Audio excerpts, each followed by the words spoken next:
नमस्कार मित्रांनो, मी राजशेखर परब आणि आपण पाहतात रायगड टुडे मराठी। मित्रांनो, जसजसं निवडणुका जवळ येतात तसतसं आपापसातलं जे वैमनस्य असतं, आपापसातली जी काही दुश्मनी असते, आपापसातले जे काही मतभेद असतात ते समोर येऊ लागतात आणि अशा वेळेला जे ती खास करून नाराजगी ती व्यक्त केली जाते। अशाच वेळेला जे ती बंडखोरी केली जाते आणि कुठेतरी मागचा बदला किंवा मागचं जे काही राजकारण असतं त्याचा हिशोब यावेळेला चुकता करण्याची वेळ असते आणि जवळपास अनेक मतदारसंघांमध्ये आपल्याला पाहायला मिळतं। कर्जत खालापूर मतदारसंघामध्ये जशी राजकीय अशांतता आपल्याला पाहायला मिळते, तशीच उरण मतदारसंघामधनं सुद्धा विधानसभेला यावेळेला राजकीय अशांतता जी आहे ती आपल्याला पाहायला मिळत आहे। एकीकडे काँग्रेसचे रायगड जिल्हा अध्यक्ष महेंद्र घरत यांनी सरळ सांगितलेले आहे की या वेळेला महेंद्र घरत यांना म्हणजेच काँग्रेसला जर उमेदवारी नाकारण्यामध्ये आली तर सरसकट जिल्ह्यातील सर्व पदाधिकारी व कार्यकर्ते काँग्रेसमधून एक साथ राजीनामा देतील अशी धमकी सरळ महेंद्र घरत यांनी दिलेली आहे। दुसरीकडे महाविकास आघाडीचे उमेदवार प्रीतम म्हात्रे यांच्या विरोधामध्ये महाविकास आघाडीतनंच मनोहर भोईर यांनी उबाटा शिवसेनेमधनं देखील अर्ज दाखल केलेला आहे। असं एकंदरीत राजकीय अशांतता जी उरण मतदारसंघामध्ये सुद्धा आपल्याला पाहायला मिळत आहे। कर्जत खालापूर मतदारसंघामधनं जर आपण पाहाल तर महायुतीचे उमेदवार महेंद्र थोरवे यांच्या विरोधामध्ये भारतीय जनता पार्टीचे किरण ठाकरे यांनी उमेदवारी दाखल केलेली आहे। तर त्याचबरोबर अजितदादा पवार राष्ट्रवादी गटाचे सुधाकर घारे यांनी सुद्धा राष्ट्रवादी काँग्रेस पक्षात सरसकट सगळ्यांनी राजीनामा देत अपक्ष फॉर्म भरलेला आहे। अशी राजकीय अशांतता जी आहे ते आपल्याला अनेक ठिकाणी पाहायला मिळत आहे आणि याच संदर्भात उरण मतदारसंघातील महाविकास आघाडीचे शेतकरी कामगार पक्षाचे उमेदवार प्रीतम म्हात्रे यांच्याशी आज आम्ही संवाद साधलेला। आपण पाहूया प्रीतम म्हात्रे आपल्याला या संदर्भामध्ये काय सांगतात। सगळ्यात पहिले तर आपलं रायगड टुडेवरती खूप खूप स्वागत। सर, महाविकास आघाडीला या लोकसभा निवडणुकांना भरपूर यश प्राप्त झालं, अतिशय चांगले यश मिळालेलं आहे आणि आता विधानसभा निवडणुकांमध्ये काय वाटतंय आपल्याला, महाविकास आघाडीने जे यश प्राप्त केलं होतं, जी एक लाट होती ती लाट अजूनही कायम आहे का त्याच्यामध्ये काही परिवर्तन झालेलं आहे? महाविकास आघाडीला आता जेवढं सहज यश मिळालं होतं तेवढं सहज यश आता विधानसभा निवडणुकांना मिळेल का? नमस्कार। सर्वप्रथम आपणा सर्वांना मी दीपावलीच्या हार्दिक शुभेच्छा देतो। आणि आपण जो प्रश्न केलात की महाविकास आघाडीला यश आता महाराष्ट्रात मिळेल का, तर 100% हे यश मिळेल हे मी दाव्याने सांगतो। फक्त काही भागात काय आहे की जसं आता आम्ही शेका पक्ष म्हणून जसं पनवेल, उरण, पेण, अलिबाग, सांगोला आणि आमचे जे एक्झिस्टिंग आता सिटिंग MLA आहेत श्यामसुंदर शिंदेसाहेब त्यांचा प्रभाग, आता हे 6 प्रभागांमध्ये शेवटी जिथे तिथे ज्या पक्षाची ताकद जास्त आहे त्या पक्षानेच उमेदवारी लढवलेली असा आजपर्यंतचा इतिहास आहे। म्हणजे हे तुम्ही बघाल तर नक्कीच मला वाटतं लोकसभेला रिझल्ट बघितलं, भले सीट आमच्या लागल्या नाहीत लोकसभेत, परंतु विधानसभा क्षेत्रामधलं जर तुम्ही मताधिक्य बघितलं किंवा कुठल्या प्रभागात विधानसभा प्रभागात मताधिक्य त्यांचं कमी झालं आहे हे बघितलं तर त्याच्यावरनं गणित क्लिअर आहे असं मला वाटतं। महाविकास आघाडीमधनंच आपल्या विरोधामध्ये मनोहर भोईर यांनी उबाटामधनं उमेदवारीचा अर्ज भरलेला आहे आणि कुठेतरी हे एक म्हणजे उबाटामध्ये सुद्धा आता महाविकास आघाडीमध्ये सुद्धा फूट पडते असे संकेत आहेत। तर ही जी घटना आहे किंवा ह्याच्या संदर्भात वरिष्ठांशी महाविकास आघाडीच्या पदाधिकाऱ्यांशी आपलं काय बोलणं झालं, त्यांच्याकडनं काय प्रतिक्रिया या संदर्भामध्ये? मी तुम्हाला तेच सांगितलं की ज्या प्रभागात ज्या पक्षाची ताकद आहे, जसं या रायगडमधल्या 4 प्रभागांमध्ये पनवेल, उरण, पेण, अलिबागमध्ये शेका पक्षाची ताकद एकदम जोरदार आणि महाविकास आघाडीचे सगळेच नेते म्हणतात की इथे मोठा भाऊ म्हणून शेका पक्ष, तर त्याच हिशोबाने आम्ही या 4 जागा मागितल्या। आता 3 जागा आम्हाला मिळाल्या, परंतु राहिली उरण विधानसभा मतदारसंघामध्ये, तर त्याच्यात देखील दोघांनी अर्ज आम्ही भरलेत। आता अजून रिटर्न घ्यायची 4 तारीख आहे, आता कळेलच, कारण अजूनपर्यंत निर्णय तसा दिला नाही की बाबा प्रीतम म्हात्रेंनी लढवायची की मनोहर भोईर यांनी लढवायची, तर त्या संदर्भात कदाचित होईल।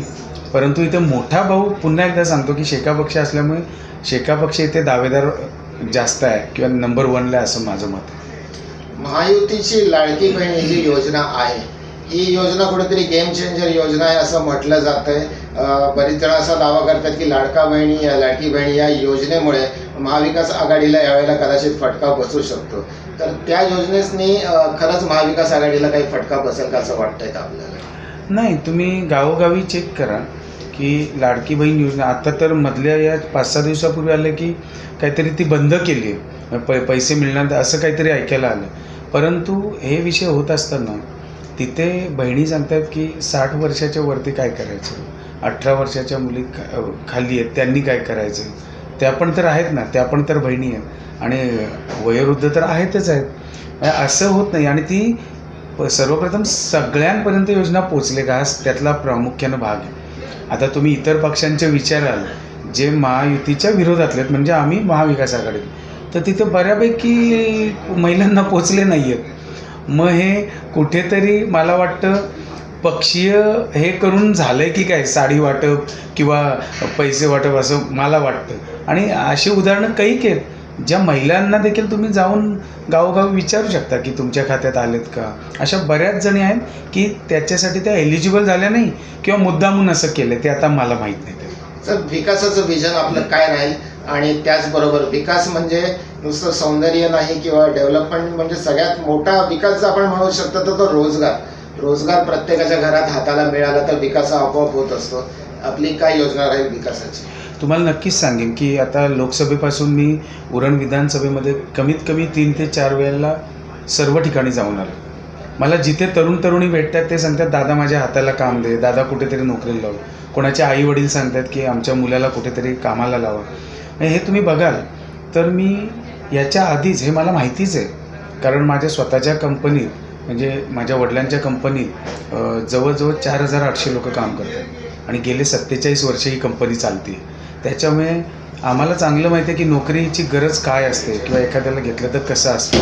तर मी एकच तुम्हाला सांगतो की या सगळ्या गोष्टी होत असताना एअरपोर्ट जे आत्ता आंतरराष्ट्रीय विमानतळ आपल्या इथे येतं आणि ते दिबा पाटील साहेबांच्या नावाने येते, ते मनस्वी आनंद आम्हाला आहे. आणि खरोखर हे सांगत असताना तिथे जी नोकर भरती होणार आहे तर त्याच्यासाठी जे प्रशिक्षण लागतं किंवा त्याच्यासाठी ज्या स्किलचं सर्टिफिकेट लागतं त्याची पूर्वतयारी गेल्या 1.5 वर्षापासून मीच केलेली आहे. आणि आत्ता या 2 महिन्यामध्ये मी जवळजवळ 43 जणं मुंबई एअरपोर्टला लावलेली आहे. तुम्हाला नावानिशीत देऊ शकतो. आणि ही तयारी करत असताना मी याची कुठल्याही प्रकारे त्याची प्रशिक्षण फी किंवा काही घेत नाही आहे. हे माझ्या शेतकरी कामगार पक्ष आणि जेम मात्र चॅरिटेबल संस्थेच्या मार्फत हे करत आले आणि ह्याही पुढे करेल. तर माझा एकच त्याच्यातून हे आहे की हा जो आता एवढे हे आता सिटिंग MLA इकडचे आहेत उरण विधानसभा मतदारसंघावर, खरं त्यांचं ते काम आहे.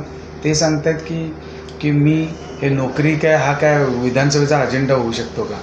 आणि उद्या मी 43 मी जे आहे तो आकडा जाहीर केला, पुढे जाऊन मी 5000चा आकडा केला, ते नक्कीच मी उद्या संधी मिळेल ते 100% मी करेन. त्याहीपेक्षा जास्त करेन हे पण तुम्हाला सांगतो. परंतु ते सांगतात की अशा नोकऱ्या मी रोज देतो, 43 नोकऱ्या म्हणजे रोज.